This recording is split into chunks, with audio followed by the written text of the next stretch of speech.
Welcome to your news roundup this Sunday evening.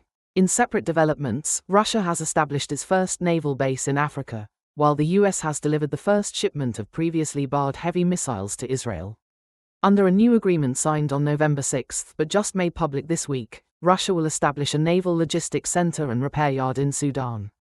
According to the agreement's text, Russia's first military base in Africa will host up to 300 people, including both naval service members and civilian personnel.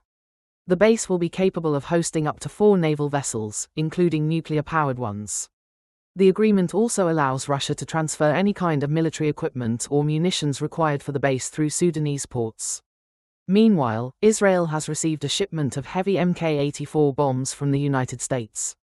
This follows US President Donald Trump's decision to lift a block imposed on the export of the munitions by his predecessor, Joe Biden.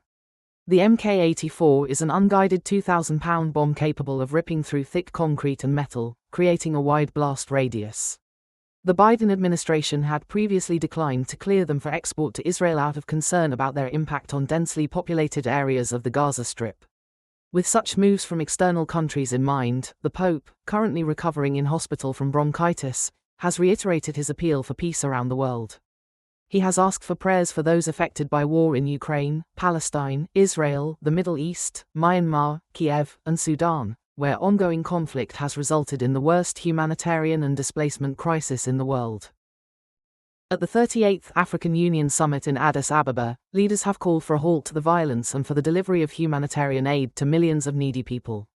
The conflict has intensified over the last few weeks, with shelling, air strikes, and drone attacks continuing to pound populated areas. Speaking at the summit, UN Secretary-General Antonio Guterres described the situation in Sudan as a catastrophe of staggering scale and brutality.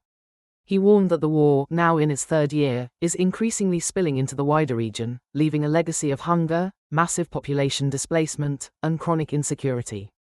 The fighting has led to an economic collapse, sending the prices of food, gasoline, and other basic goods spiraling, putting them beyond the reach of the average citizen.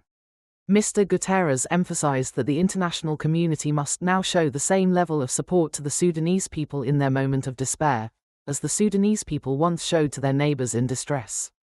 He added that pledges made would be an expression of that support. The United Nations plans to call for a record $4.2 billion to aid operations in the country.